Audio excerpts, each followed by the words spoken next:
अस्सलाम वालेकुम दोस्तों, मेरा नाम सैयद यासर एजाज ते तुसी वेख रहे हो अज दी मेरी लाइव ट्रेड। मैं सोचा सी काफ़ी दिनों तो मैं सोचना पैसा किसी दिन अपने दोस्तों प्यारिਆਂ ਦੇ ਨਾਲ भी शेयर करांगे। असीं ਇਹ तरीक ते टाइम नोट कर लवो जनाब। अज 25 तरीक 11वां महीना 2023 11:11 इत्थे होए ने इस टाइम।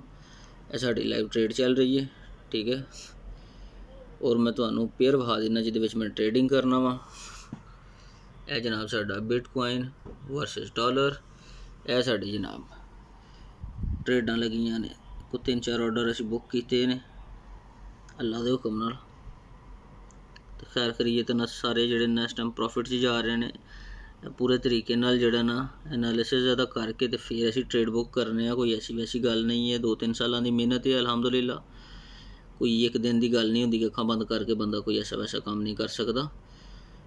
बाकी बड़े दोस्त पूछते सन शशाई तुसीं ट्रेड वगैरह भी करदे हो, कभी विखाओ। तो अज मैं क्या अपने दोस्तों के नाल असीं यह चीज़ शेयर कर दिंदे आं। जिहड़ी होएगी वेखी जाएगी।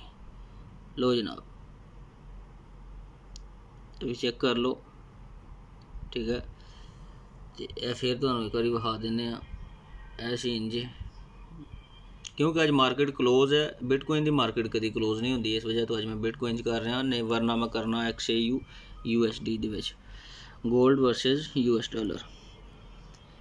तो ट्रेड मेरी बिल्कुल बेहतरीन जा रही है और उम्मीद है कि 1000 डॉलर तक भी अज पहुँचेगी, ठीक है। अपने दुआवां च याद रखियो।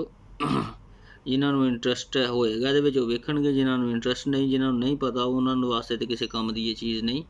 तो जिन्होंने कोई इंटरस्ट है वे इस चीज़ के वो लाजमी वेखणगे, ठीक है जी। यह तुहाडा वीर यासर एजाज बगैर दाड़ी मुछां तो अल्लाह दे हुक्म नाल पूरे भार नाल।